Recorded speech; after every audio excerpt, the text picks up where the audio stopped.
Whoever brought in the most money after 6 months was usually hired. Yes, hello, Chris Gardner calling for Mr. Walter Hahn. We were all working our way up call sheets to sign clients. From the bottom to the top. Yes, sir. How From are the you, doorman Chris to Gardner? the CEO. Okay.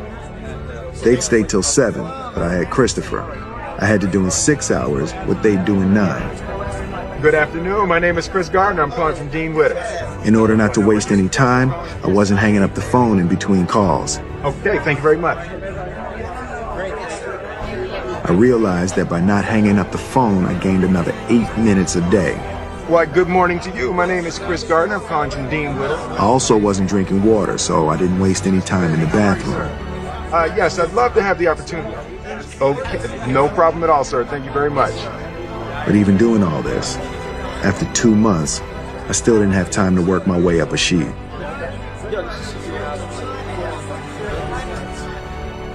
Hello? Mr. Ribbon. Well, hello, sir. My name's Chris Gardner. I'm calling from Dean Witter. Yeah, Chris. Yes, Mr. Ribbon, I would love to have the opportunity to sit with you to discuss some of our products, and I'm certain that I could be of some assistance to you. Can you be here in 20 minutes? 20 minutes, absolutely. Just had someone cancel. Come now. Give you a few minutes before the 49ers. Monday Night Football, buddy. Yes, sir. Thank you very much. See you soon. Bye-bye. Okay, so here's how a synthetic CDO works. Let's say I bet 10 million on a blackjack hand. 10 million because this hand is meant to represent a single mortgage bond. Okay, Selena has a pretty good hand here, showing 18, dealer showing 7. That's a really good hand for Selena. Good odds. In fact, her chances of winning this hand are 87%. So, my odds are good. I'm on a winning streak. Everybody in this place wants to get in on the action. How could I lose, right? Now, this is a classic error. People think whatever's happening now is going to continue to happen into the future. During the real estate boom, markets were going up and up, and people thought they would never go down. So people who are watching and think that I won't lose will make a side bet. Now this is the first synthetic CDO. I love Selena Gomez. Bet you 50 million she wins, and I'll give you 3-to-1 odds. 3-to-1 odds? Okay, I'll take that bet. Now, somebody else is going to want to make a bet on the outcome of their Bet you bet. 50 million she wins. That will lead to synthetic CDO number 2. Hey, I bet you 200 million that lady in the glasses wins that bet. She probably will win, so I want a great payoff. How about 21? Deal. And this will go on with more and more synthetic CDOs. And we can transform an original $10 million investment into billions of dollars. Name of the game? Move the money from your client's pocket into your pocket. Right, but if you can make a client's money at the same time, it's advantageous to everyone, correct? No. Number 1 rule of Wall Street. Nobody, I don't care if you're Warren Buffett or if you're Jimmy Buffett, nobody knows if the stock is going to go up, down, sideways, or in fucking circles. Least of all stockbrokers. Right? It's all a fugazi. You know what a fugazi is? No, fugazi. It's fake. Yeah, fugazi, it's a wazi, it's a woozy, it's a fairy dust. It doesn't exist. It's never landed. It is no matter. It's not on the elemental chart. It's not fucking real. Right. All right? Right. Stay with me. Mm-hmm. We don't create shit. We don't build anything. No. So if you got a client who bought stock at 8 and it now sits at 16 and he's all fucking happy, he wants to cash in, liquidate, take his fucking money and run home, you don't let him do that. Okay. Because that would make it real. Right. No, what do? You get another brilliant idea, a special idea, another situation, another stock to reinvest his earnings and then some. And he will every single time because they're fucking addicted. And then you just keep doing this again and again and again. Meanwhile, he thinks he's getting shit rich, which he is on paper. But you and me, the brokers, we're taking home cold hard cash via commission, motherfucker. Hi, I'm Mike, founder of DollarShaveClub.com. What is DollarShaveClub.com? Well, for $1 a month, we send high-quality razors right to your door. Yeah, $1. Are the blades any good? No. Our blades are great. Each razor has stainless steel blades, an aloe vera lubricating strip, and a pivot head. It's so gentle a toddler could use it. And do you like spending $20 a month on brand name razors? 19 go to Roger Federer. I'm good at tennis. And do you think your razor needs a vibrating handle, a flashlight, a back scratcher, and 10 blades? Your handsome-ass grandfather had 1 blade and polio. Looking good, Pop-Up! Stop paying for shave tech you don't need. And stop forgetting to buy your blades every month. Alejandro and I are going to ship them right to you.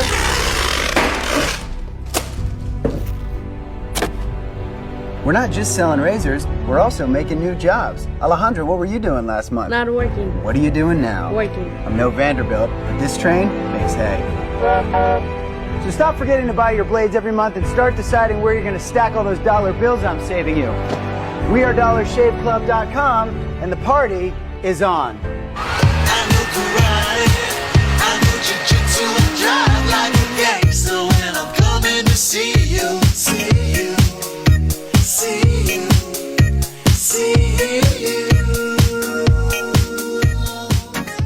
What does it take to create something special? Most people don't think simple enough. So imagine you're going to make a loaf of bread. Yep. The recipe says get some flour, add some water, add some yeast, mix it up, let it rise, put it in a pan, put it in the oven. It's a recipe. Right? Understanding bread, you can understand biology, supply chain, grain grinders, yeast, physics, thermodynamics. Like, there's so many levels of understanding there. And then when people build and design things, they frequently are executing some stack of recipes, right? And the problem with that is the recipes all have limited scope. Like, if you have a really good recipe book for making bread, it won't tell you anything about how to make an omelet, right? But if you have a deep understanding of cooking, right, then bread, omelets, sandwich, there's a different, way of viewing everything. And most people, when you get to be an expert at something, you're hoping to achieve deeper understanding, not just a large set of recipes to go execute. And it's interesting to walk groups of people because executing recipes is unbelievably efficient if it's what you want to do. If it's not what you want to do, you're really stuck. And that difference is crucial. And everybody has a balance of, let's say, deeper understanding recipes. And some people are really good at recognizing when the problem is to understand something deeply. Pretend we're having an argument.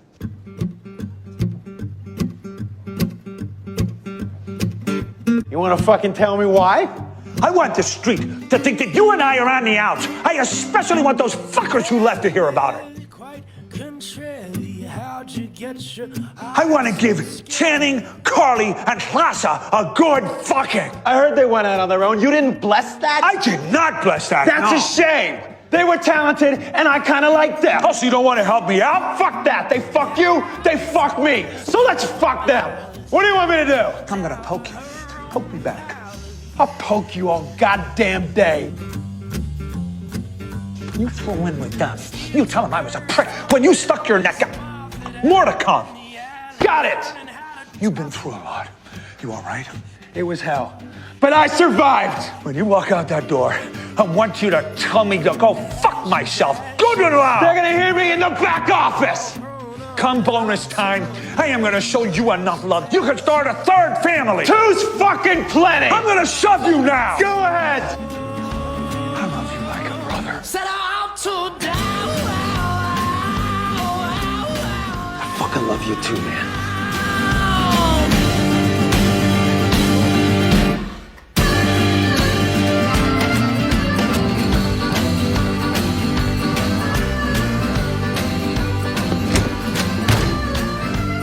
Go fuck yourself, Axelrod!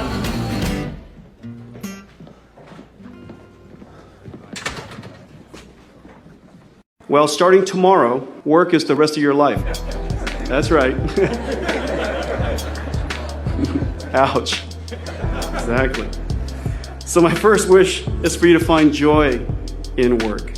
Find work that gives you great joy, or just fall in love with whatever work you do. That's the only way you're going to do your best work. That's the only way you're going to do exquisite work. Instead of working for a living, think of it as your life's work. I wish for you to love your work as much as I've loved my work. Lori, my kids, my family, the nearly 6,000 employees at NVIDIA, and everybody I've ever worked with in the computer industry knows I love my work. NVIDIA is my life's work, one that I'm passionate about, and one that I'm giving my very best to make as great as possible.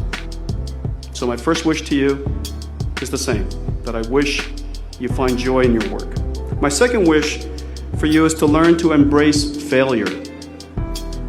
I've just said two contrarian words, work and failure. We've been taught all of our lives to not be a failure. So why am I standing here wishing you embrace failing?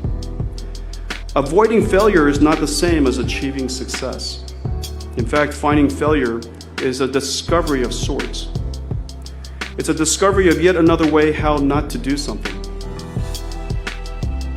Failure is often on the path to success. It was for NVIDIA.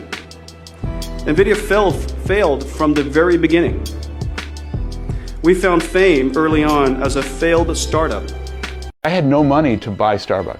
The purchase price was $3.8 million in 1987. And so the good news is the opportunity, bad news, no money. So I went to my existing investors to try and raise the $3.8 million.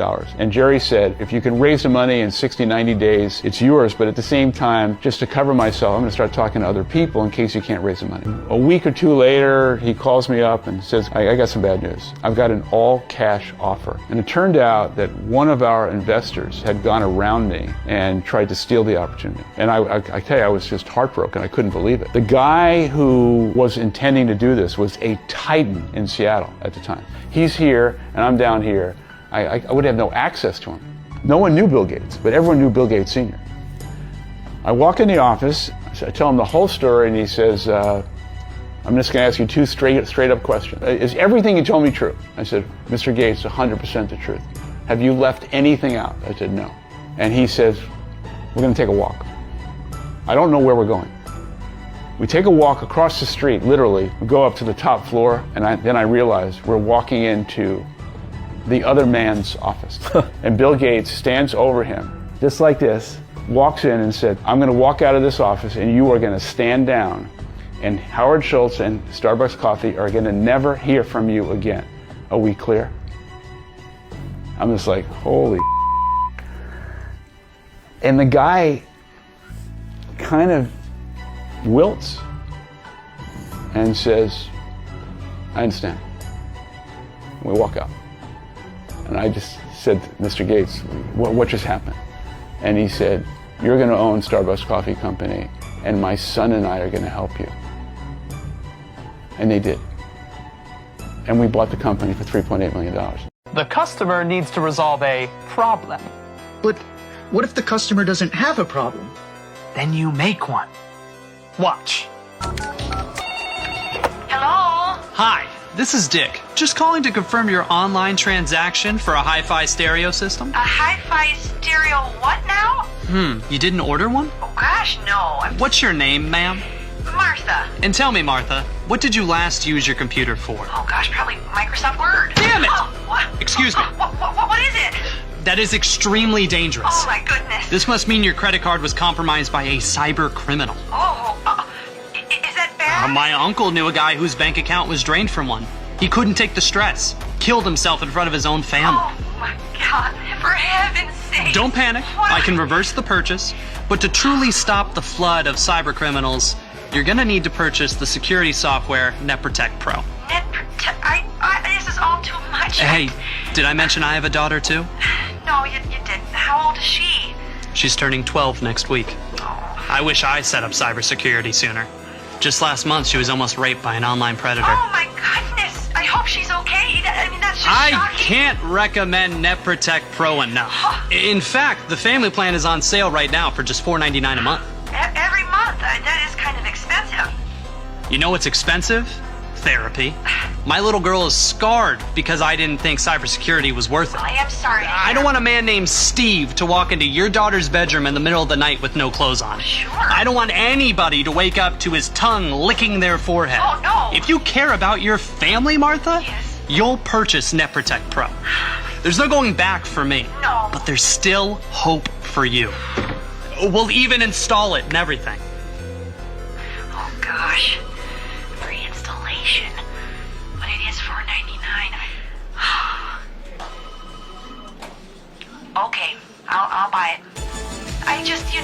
better safe than sorry. I don't even like the phrase work-life balance. I think it's misleading. I like the phrase work-life harmony because I know that if I am energized at work, happy at work, feeling like I'm adding value, part of a team, whatever energizes you, that makes me better at home. It makes me a better husband, a better father, and likewise, if I'm happy at home, it makes me a better employee, a better boss, all the things. It's not primarily about, there may be crunch periods where it's about the number of hours in the week, but that's not the real thing. Usually it's about, do you have energy? And is your work depriving you of energy, or is your work generating energy for you? And you know, there are people, everybody in this room knows people who fall into these two camps. You're in a meeting and the person comes in the room. Some people come into the meeting and they add energy to the meeting. Other people come into the meeting and the whole meeting just deflates. And those people just, they drain energy from the meeting. And you have to decide which of those kinds of people you're going to be. I don't even like the phrase work-life balance. I think it's misleading. I like the phrase work-life harmony because I know that if I am energized at work, happy at work, feeling like I'm adding value, part of a team, whatever energizes you, that makes me better at home. It makes me a better husband, a better father, and likewise, if I'm happy at home, it makes me a better employee, a better boss, all the things. It's not primarily about, there may be crunch periods where it's about the number of hours in the week, but that's not the real thing. Usually it's about, do you have energy? And is your work depriving you of energy, or is your work generating energy for you? And you know, there are people, everybody in this room knows people who fall into these two camps. You're in a meeting and the person comes in the room. Some people come into the meeting and they add energy to the meeting. Other people come into the meeting and the whole meeting just deflates. And those people just, they drain energy from the meeting. And you have to decide which of those kinds of people you're going to be. So there's a great story of Zuck when he bought Instagram. The founder of Instagram, Kevin Systrom, used to work at a place called Odeo. He was actually kind of like an intern sitting at the desk next to this guy named Jack Dorsey. Mark Zuckerberg starts texting Kevin Systrom. I want to talk to you about buying the company. So he's like, okay, I guess I'll take the meeting. He already has a deal on the table to sell to Twitter for $550 million.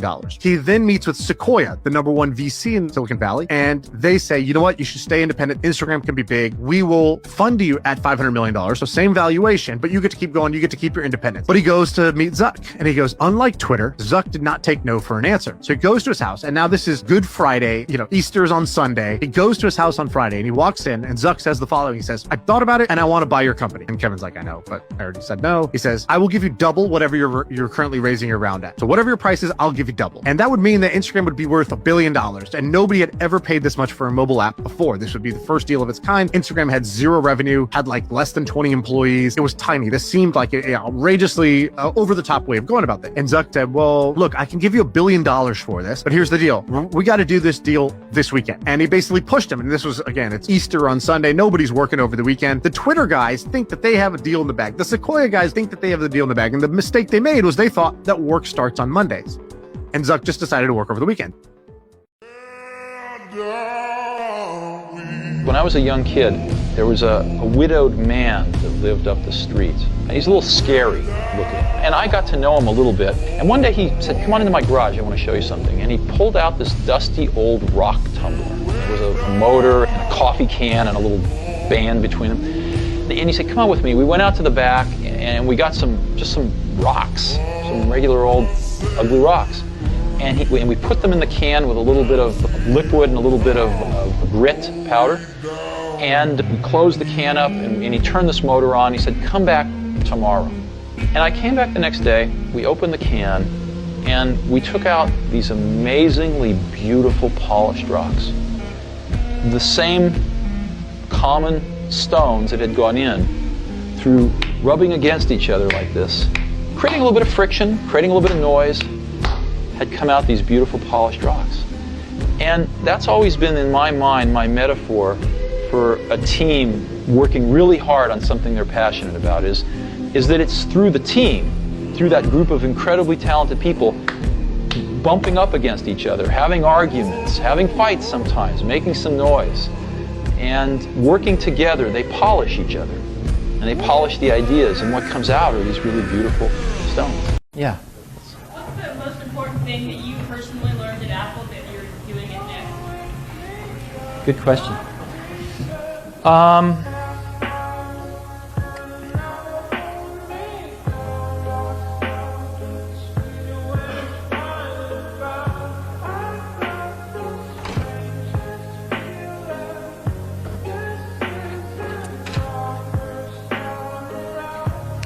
I'm not sure I learned this when I was at Apple, but I learned it based on the data when I was at Apple. And that is, I now take a longer-term view on people. In other words, when I see something not being done right, my first reaction isn't to go fix it. It's to say, we're building a team here and we're going to do great stuff for the next decade, not just the next year. And so what do I need to do to help so that the person that's screwing up learns versus how do I fix the problem? And that's painful sometimes. And I still have that first instinct to go fix the problem, but that's taking a longer term view on people is probably the biggest thing that's changed. We have a special guest.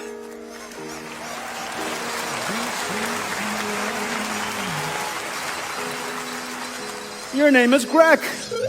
Greg learned how to walk inside Omniverse. And so you learn how to walk in the virtual world, and look at you now. Can you jump? Wow.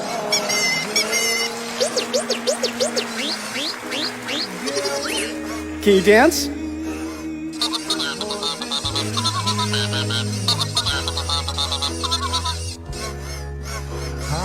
Well, I just want to let you know, I am the keynote presenter.